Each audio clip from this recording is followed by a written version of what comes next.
За энэ удаагийн давтарын багц суулийн ерөнхий концепц бодлого бол жижиг дунд үйлдвэрүүдэд ерөн хідэн сайн дэмжиж өгсөн. Ер нь өмнө хүлээгдэжсэн нийгэмд одоо хүсэгдэжсэн үйлдвэрлэгч нар ялангуяа жижиг дунд үйлдвэрлэгч нарын одоо нөхцөлийг сайжруулах, дэмжих хөрөнгөний эргэлтийн нас өөрсөнд нь гарах боломжийг олгож өгсөн ерөнхий концепцийн хууль байгаа. Ер нь одоо энд бас нэлээд олон татварын өөрчлөлтүүд гадаад дотоодын одоо хөрөнгө оруулагчдын талаас татварын өөрчлөлт орсон байгаа. Олон зүйл дээр бас хуулийн одоо концепц бодлого шинжлэгдэж орж ирсэн. Тэгээ эндээс ерөнхийдөө нэг бодоход бол за бид нар өнөөдөр жижиг дунд үйлдвэрээ дэмжиж энэ бол сайн хэрэг, яах чаргагүй сайн хэрэг. Үнэхээр энэ 50 сая төгрөгийн борлуулалтын орлоготой үе ашигтай, 300 сая төгрөгийн борлуулалтын орлоготой ашигтай, 1.5 тэрбум төгрөгийн одоо борлуулалттай эдгээр иргэдэд бид нар дэмжих ёстой. За тэгвэл нөгөө талдаа бид нар зөвхөн одоо жижиг дунд үйлдвэрээр биш, аж үйлдвэр, хүнд үйлдвэрээ бас бодох бодлогыг анхаарч байгаа болов. Энийгээ цаашдаа ер нь хэрхэн одоо бас дэмжих энэ хуулийн дээр бол үнэхээр энэ талын бодлого бол одоо олж харахгүй байгаа. Ер нь одоо улс орны хэмжээнд бол аж үйлдвэрийн бодлого бол ярихгүй бол болохоо ойлцсон хүнд үйлдвэрийн ажлын байртай холбоотойгоор улс орны хөгжилтэйгээр холбоотойгоор манай улс өнөөдөр яах чаргагүй одоо хөгжлийн суурь болох одоо анхан шатны бүтээгдэхүүн хийх суурь болох үйлдвэрүүдэд байгуулад эхэлж байгаа. Энтэй холбоотойгоор нефт олсруулах цементийн үйлдвэрүүд эхэлсэн. Үүнтэй холбоотойгоор дараагийн үйлдвэр байгуулахад бол амархан байгаа. Түрүүчийн бий болгосон төмөрлөгийн үйлдвэрүүдэд бас сэргээх талаар бодох бодлого одоо юу вэ гэдэг асуудал. Энийг одоо сэргээхийн тулд мэдээж хэрэг өмнөх одоо хөрөнгө оруулалтын хуулийн бодлогоо хэрэгжүүлэх, уялдаа холбоогийн сайжруулах хэрэгтэй байгаа. Тэгээ энэ гайлын талын хуулиуд хизээ эргэж орох юм бол гайл нөтийн хуулиуд энэ тал дээр нэг асууя. За мөн одоо энэ татварын хуулийн шатлал дээр хараад байхад бид нар бас цаг хугацаанаас жоохон хожсроод байгаа юм биш үсттэй. Жишээлбэл одоо бид нар өнөөдөр 3 тэрбум 6 тэрбум төгрөг татварын шатлал тавилаа 25% ангилд оруулаад тэгтэл энэ ашиг маань аль хэдийн одоо том төслүүд дээр 300 тэрбум 600 тэрбум тийм ээ оюутлогоо 5 толгой дээр за бүр их наядаар ашиг гарч байгаа. Гэтэл бид нар 3 тэрбум төгрөгийн ашиг олдог аж ахуйн нэгжийг 300 тэрбум төгрөгийн ашиг олдог аж ахуйн нэгжтэй адилхан нэг ангилд оруулаад 25% татвар аваад байгаа. Энэ маань нэг л болохоо байгаад байна л да. Тэгээ энэ дээр та нар маань одоо бодохгүй бол энэ одоо уже энээсээ бид нар хоцорчод байна. Том аж ахуйн нэгжид маань хит их ашиг олоод томоохон төслүүд манд хэтэрхий ашигтай байгаа нь харагдаж байгаа. Тэднийгээ одоо том татвар төлөгч гэсэн ангиллаа шинжлэх одоо болоогүй юу гэсэн одоо асуулт байна. За сая би энэ Батэрдэн гишүүнээс одоо дууллаа. Тэр олон татвар төлдөггүй компаниуд байна ч гэх шиг. Тэгэхээр татвараа төлөхгүй аж ахуйн нэгжүүд ер нь ховор байдаг гэж юу ядаж байгаа. Бүр хүндэрсэн болол зайлуул төлөхгүй байгаах. Тэгвэл одоо үнэхээр тийм байгаа бол хийн. Хөгжлийн банкын шалгалт орсон гэд дуулсан тэрний одоо тайлан тооцоо хийлж одоо жишээлбэл намайг одоо хөгжлийн банкнаас зээл авсан гэд чуулганы нэг өдөр нэг гишүүн хөтгэж исэн. Ингээд би хөгжлийн банкны тайлан сонсомоор хилцүүлмээр байна. Ямар төслүүдээр энэ хөгжлийн банкны зээлийг хөгжлөө дэмжиж олгосон. Ямар төслүүдээр үнэхээр одоо төрийн мөнгийг ингээд хүйтэн гараар засаж алга болгосон юм бэ гэдэг энэ асуудлыг хэлж өгөөч. За тэр жижиг дундуур үйлдвэрийн хөнгөлтөөр ямар компаниуд хөнгөлт авцсан?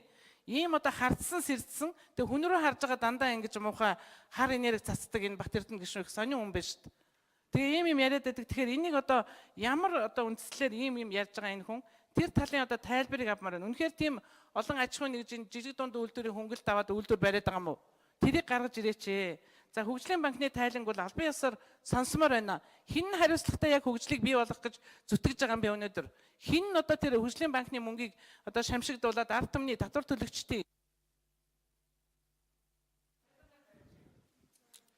За Батмөр гишүүн хариулна Байнгал орон санал өгүүлэлтийн талаар.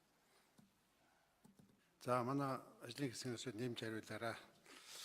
За энэ үйлдвэржүүлэх бодлого ялангуяа хүнд үйлдвэрийг дэмжих чиглэлээр Гарамжав гишүүнээ хэлж байгаа саналтаа бол санал нэг байна. За ялангуяа аж үйлдвэрийн бодлогыг дэмжих. Монгол улс цаашдаа одоо сая одоо яриад байгаа тэр зээлийн хөг оруулах, ажлын байр бий болох, Монгол улсын өрсөлдөх чадварыг одоо нэмэгдүүлэхэд энэ аж үйлдвэр, үйлдвэрлэлийн шаардлага байгаа юм л да. Сая нэг тийм одоо тоо үзлээ л дээ. Монгол улсын одоо өрсөлдөх чадвар дэлхийн хэмжээнд 104-д орж байна л да. Гэтэл одоо биднээс одоо бас хөгжилт ийм сайнгүй байсан Лаос гэхтэл одоо 83-т орсон байна. Дэлхийд Казахстан 53-т, Кампуч 90-д байна. Монгол улс 104-т. Тэгэхээр одоо энэ арчил зах зээлийн нийгэм шилжсэн одоо 30 жилийн хугацаанд монголчууд бидний хийж үтээсэн зүйл маань ингэж л одоо харагдаж байна л да. Өрсөлдөх чадвар гэдэг маань бол юу гэхээр ерөөсөө тэр байгалийн баялаг хүн хүчээ ашиглаж юу хийж байна гэдгийг л одоо харуулж байгаа гол үзүүлэлт шүү дээ. Тэгэхээр Монгол улсын өрсөлдөх чадварыг дээшлүүлэхийн тулд цаашдаа бид энэ үйлдвэржилтийн бодлогыг одоо дэмжих юм шаардлага байна. Яагаад энийг ингэж хэлж яах гэхээр өнөөдөр бас Монголд яг энэ үйлдвэрийн бодлого бас эзэнгүй. Түрүүний хэлсэн худалдааны бодлого эзэнгүй гэсэн өнөөдөр үйлдвэрийн бодлого эзэнгүй.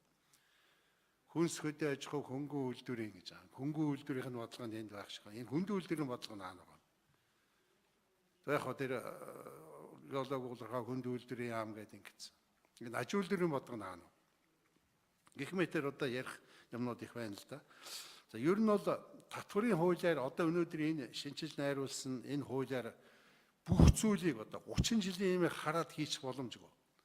Татварын хууль бол юу гэхээр татварын орчноо л бүрдүүлж байгаа.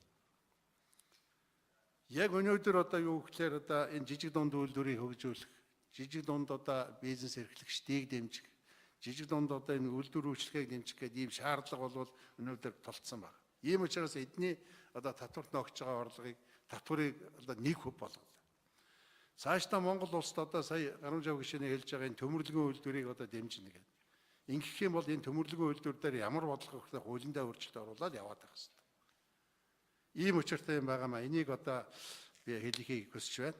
Дараагийн асуудал бол юу гэхээр энэ татварын хууль шинжлэгдсэндээ холбогдуулаад гайлын хууль, гайлын тарифын хуулийг бас шинжлэх шаардлагатай. Энэ бол боловсрагдаа явж байгаа манай сангийн яамдар эхний одоо вариантууд нь гарч ирсэн байгаа. Бас ажлын хэсэг бол ажиллаж байгаа. Энийг одоо үргэлжлүүлээд одоо гайлын хуулиа бид нар авч үзэх юм шаардлага байна гэж хэлж байгаа.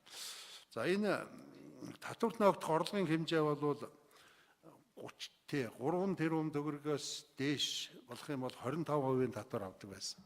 Одоо 6 тэрбум төгрөгнөөс дээш бол 25% татварыг одоо авахар энэ шинэ хуулинд ингээ хийж байгаа. Ер нь цаашдаа татварын шатлалыг бол маш сайн тооцоо судалгаа хийж бас судалж үзэх юм шаардлага байгаа. Энийг бас санал нэг байна.